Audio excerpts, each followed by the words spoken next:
Between the hills, the stars, the sky, the river so clear, river so clear. Our opening words this morning are from the Reverend Sherry Woodbury. Out of the din and away from the noise of crowds, we come to rest in this moment in the place, set apart from never-ending to-do lists, embracing a day of rest.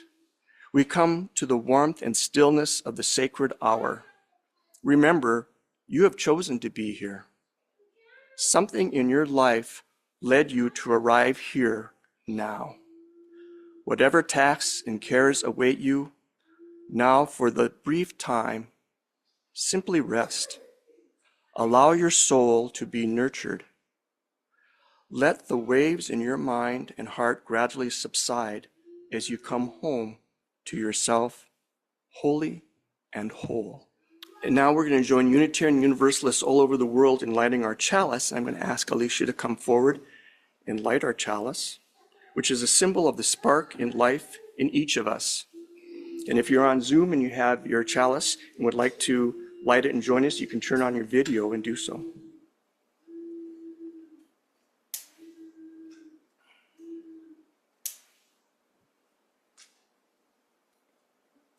Our chalice lighting words this morning are from Jess Reynolds. Light the candle, cup your hands around the flame, and listen as it whispers. What does it say to you, your weathered palms? Light the candle, breathe against the flame, and watch it ripple. Breathe your fears into it. Light the candle. Let your bones melt like wax, all of your hardest parts softening to the touch. Our speaker this morning is via video, and it's Tara Brach. I don't know if some of you have heard of Tara before. She is a clinical psychologist, but also Buddhist and a spiritual teacher. And she's the author of several books, including internationally bestseller Radical Acceptance, Radical Compassion, and Trusting the Gold. Her teaching blends Western psychology and Eastern spiritual practices, mindful attention to our inner life, and a dedication to creating a more just and equitable and loving world. And I thought I'd start by just naming a compelling question that so many people I know around the globe are reflecting on right now. And that is, what will bridge the divides? And I know you know what I mean. What will bridge the divides? I mean, what will help us humans evolve beyond our separate, cocooned realities that end up creating so much distrust and fear and violence? So in this talk, what I'd like to do is focus on one key way each of us can contribute to evolving consciousness, to evolving our own consciousness and our species' consciousness, and that's cultivating our capacity for deep listening. I mean, just imagine if people from different political parties and groups and nations in conflict actually did a little bit of training and practice so that they could a little bit more listen to each other, to get some sense of being able to look through another's eyes, which Henry David Thoreau described as the greatest miracle possible, really, to look through each other's eyes. It is possible, though, and we have this built-in capacity to listen, and we can cultivate listening, and of course, it is difficult. So, for starters, I thought I'd give you a couple of examples of the kind of challenges we face. The first cartoon that I'll tell you about, there's a couple sitting together watching TV, and she's saying to him, you know, you only hear the things you want to hear. And he responds, a beer sounds lovely, thank you. Second cartoon, job interview. The employer is asking, well, Mr. Jeffers, where do you see yourself 5 years from now? Response, I'd say my biggest weakness is my listening skills.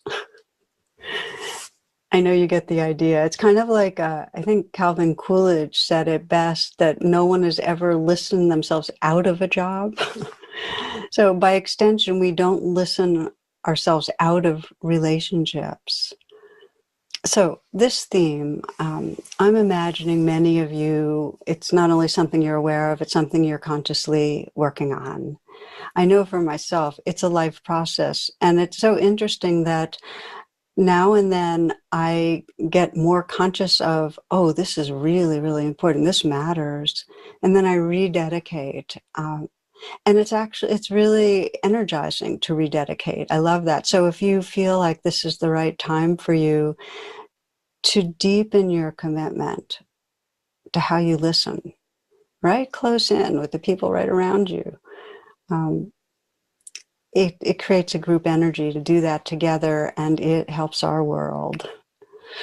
So a key understanding is that the capacity to listen is not just another sign, a skill on the checklist of good personhood. It's really a dimension of presence. Being able to listen is a dimension of presence. It's a intrinsic facet of evolving consciousness, and it impacts all dimensions of living. And you might just consider inner listening. How are we going to be intimate with our own being? How are we going to attune to the state of our heart and acknowledge when there's loneliness or when there's fear or longings? So inner listening is how we become more at home with ourselves. And then, of course, listening to each other. There's no way to have real intimacy, connection, and understanding unless we can listen. And then in our contemporary society, I really do believe that trainings to listen, bringing people from conflicting sides together to practice listening, will give a gateway for more collaboration, more understanding. And then, of course, in terms of, if we want to call it the spiritual path, it's really those moments where we stop all doings and we become profoundly receptive, quiet, open. It's that listening presence that really, those are the moments that we touch and taste the mystery, that we receive beauty, that we start to perceive and intuit that formless, timeless awareness that's really home. So it really gives us a sense of the sacred. So I'm naming the different levels, and we'll be exploring primarily how do we listen more deeply with those we're engaged with, whoever you spend time talking with the most. And maybe we'll just pause here for a moment. I'll do several reflections through our time. And this first reflection, and when we do them, if it helps you to close your eyes, please do. It always helps me. Is just to take a moment and bring to mind someone you know who is a really good listener. Someone you know who's a good listener. And take a moment to consider this.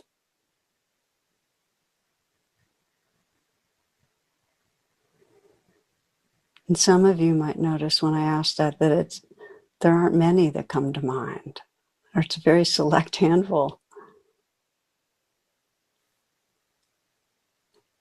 But whoever comes to mind, and therapists count, just kind of close in a little and sense, okay, so what characterizes good listening? What are the qualities of heart and mind that are there with someone when they're really being a good listener? And for those of you that want to, you can share a word on chat. What's the main word for you that really characterizes a good listener? Present, interested, curious, compassionate, patient, empathy, presence, giving, honoring, listening beneath the words, never interrupts, curious, inquisitive, truly seeing quietness, authenticity, silence, unconditional positive regard, selfless, open. You are naming so many, you're naming the constellation, and I thank you for it. You know, in Buddhism, the archetype of the bodhisattva of compassion, Kuan Yin, is described as, the bodhisattva is described as listening to the cries of the world and responding with compassion. And the bodhisattva embodies that, the words you describe, that openness, that intimate presence, that tenderness, that acceptance. So there's a reason that that's an archetype for our human species, because that's really what is possible. That is possible, that we can learn to bring that receptive presence, engaging with others. Okay, a bit of information now that I find interesting, which is from some of the research on listening. Okay, 85% of what we know we learned from listening. Okay, 75% of the time we're distracted, preoccupied, or forgetful. 75% of the time. 1 hour after listening, we recall 20% of what we heard. The average person listens at only 25% efficiency. 25% efficiency. Okay, so now test. I want to know how many were listening. Can you repeat those stats? You can do it on chat. No, I'm totally joking. Because I can't, numbers don't stay with me. But anyway, the point that I'm trying to make is that we aren't meeting our potential for listening. We've got huge potential and we don't come nearer to it. And not only that, it's getting worse. As a species, and many of you probably know this, that our human attention span has now dropped to just 8 seconds. And that's down from 12 seconds in 2000. So the last 20 years have not been like, stellar years in terms of how well we're doing. It's pointed out regularly also that our attention span is 1 second lower than that of a goldfish. So what to me is really compelling is that there's the research that shows the effect of technology on our brain. And we all know there's a huge amount of information and too little time to process. So what does the brain do? Well, the brain gets habituated to dividing attention. Mostly we have very divided attention, and it also gets habituated to shifting very quickly from one thing to the next, to the next, to the next. And what that develops is this addiction to novelty. It's like it's very hard to restrain from checking out what's popped up on the screen because we get hooked on new things. The upshot, though, is with this divided attention and hopping around, is that we have a much less efficient brain and we're not able to filter information in a deep, absorbent way. And the research on teen brains is it's scary. More screen time, more attention deficits. And for all of us, the more we're plugged into the internet, the more we're in front of a screen, the less capacity to concentrate, to immerse, to slow down, to open and clear, which are all the kind of elements that we together were describing for that authentic presence and listening. So let's pause again and reflect together. Let's take a pause. And this is a scan, just a little bit of a scan of your own listening. And I might invite you to not continue sharing on chat or looking at chat for a little bit, because it actually does exactly what we're talking about. It divides us. So let's all get here. and deepen our attention now. So the inquiry is with real curiosity, without any judgment, just to notice what you can see about your own listening, and start with it inwardly. This inquiry, do I listen to my body? Do you listen to your body? And do you really attend kind of from the inside out, so you can sense, well, what nourishment do I need? Or do I need more exercise, less exercise? What kind of movement really would be restorative or balancing? Do I need rest? And then the question, do you listen to your heart? Do you listen to your heart and sense, wow, there's some loneliness here, or some sadness, or I need to replenish in some way, or I need quiet. Even though I'm not wanting to discipline myself to find some quiet, I need some quiet. And do we listen to our heart? Do we listen to the yearnings? Are you listening to the yearnings of your soul, what some might call soul or spirit, your deepest aspirations? Rumi says, do you make regular visits to yourself? Do you listen in deeply to sense, well, what is it I really, really yearn for? Is it peace? Is it connection? Am I yearning to love without holding back so much? Am I yearning to realize truth, to really, really see reality directly? What's that yearning? And if we're scanning still, how am I listening with others? And you might just sense someone in your family or a friend. Do I attend? Do I seek to understand? Is there that inquiry, well, what's it like being you? Am I curious? Do we wonder what matters to another person? Do we listen to sense how our words and actions are impacting someone else? So part of what we're exploring together is just to honestly look at listening as this precious capacity we can cultivate, and without judging ourselves, just sense, okay, so this is the habits that I'm in. If your eyes are closed, please feel free to open. And I found that if we investigate, we'll notice that in the places where there's a lack of listening, whether it's to our own bodies or to the person we're living with, there's going to be a sense of distance, a lack of aliveness, and often we won't be tending to the needs that are here. We'll miss something. Often it'll lead to conflict, dividedness, when we're not really attuning, when we're not paying attention.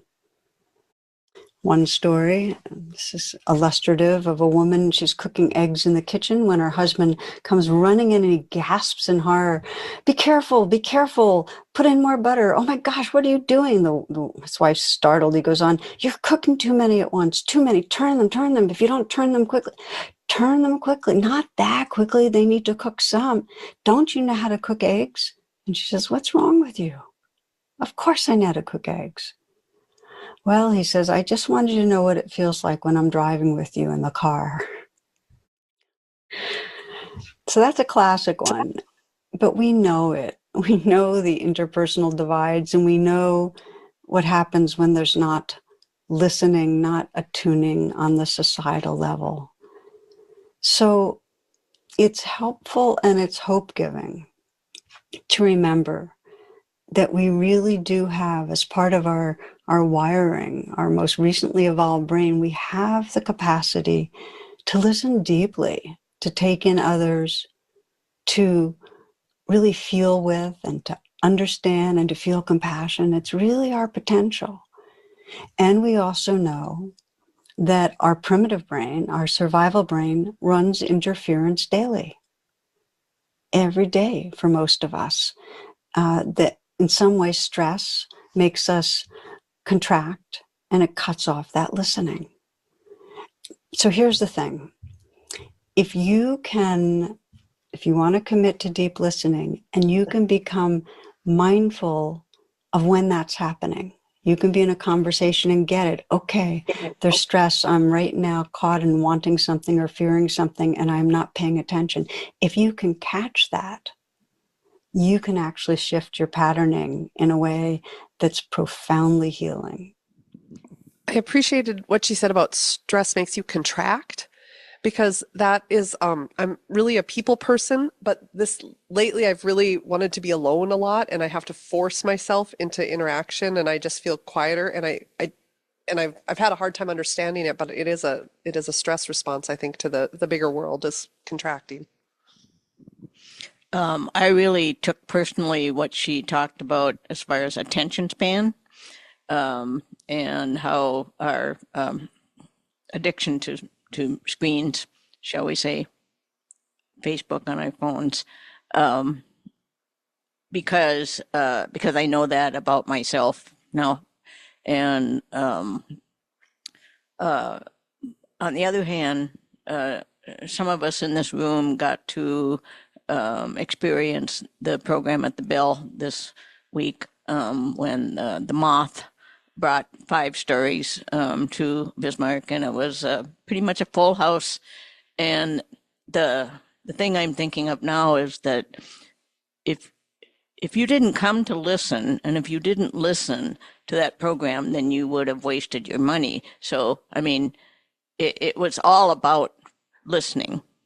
And they were just excellent stories. And my favorite was the woman from Fargo Moorhead who talked about her bridge club, if you can believe that. It was just delightful. But it was, I'm thinking how wonderful it was to understand now that listening can still be a big deal.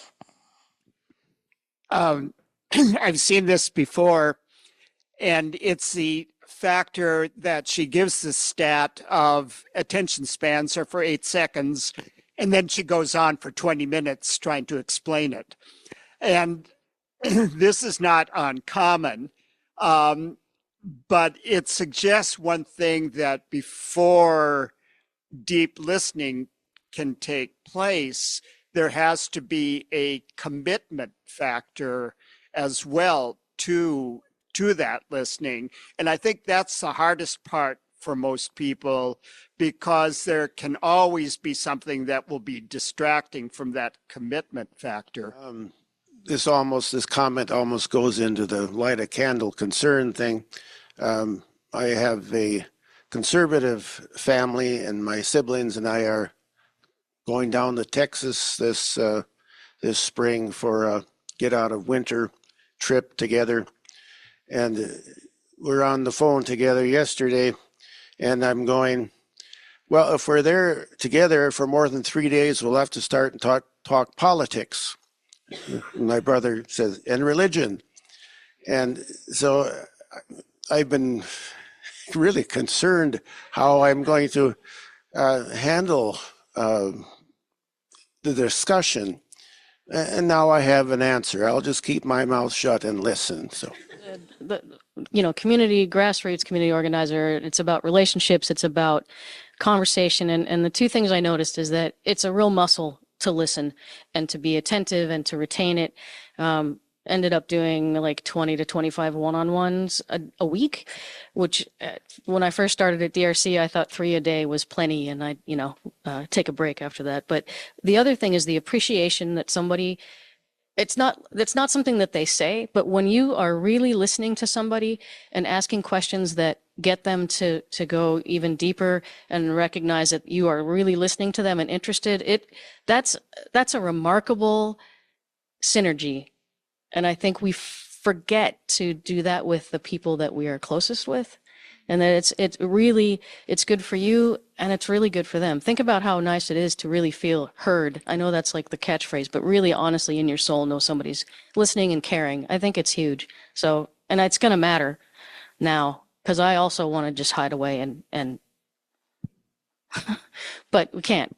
And everybody's human. When the what was it? Who came from Standing Rock? What was that company? That worked worked in South Sudan, and they were the international peace. Then they were saying how everybody has core things that they can come to the table with, and you got to start with that. And so, you know, we got a lot of work ahead of us, guys, and this listening is going to be huge. Yeah, I've done a lot of work like this, and as a community organizer, you know, like not in the last 20 years, but like in the 80s, 90s, I was doing that. And we read a book called Getting to Yes, and it's pretty much like basic organizational management, where you have a list of concerns, and then you find, make a Venn diagram and whatever lands in the middle. And all this fighting and this fomenting of anger, even from, like I was talking, like even from, you know, both sides, it stops the conversation, and then nobody gets bread, you know, or there's an embargo, or, you know, or they're just killing or you're hiding in your bathroom from, you know, I don't know, Republicans or something, you know. So it's divided we fall, and this is necessary. May we be filled with loving kindness. May we be well. May we be filled with loving kindness. May we be well. May we be peaceful and at ease. May we be whole. In closing, we're going to extinguish the chalice, and I'd like to share these words from John Fox with you. When someone deeply listens to you, it is like holding out a dented cup you've had since childhood and watching it fill up with cold, fresh water. When it bounces on top of the brim, you are understood. When it overflows and touches your skin, you are loved. When someone deeply listens to you, the room where you stay starts a new life, and the place where you wrote your first poem begins to glow in your mind's eye. It is as if gold has been discovered. When someone deeply listens to you, your bare feet are on the earth, and a beloved land that seemed distant is now at home within you.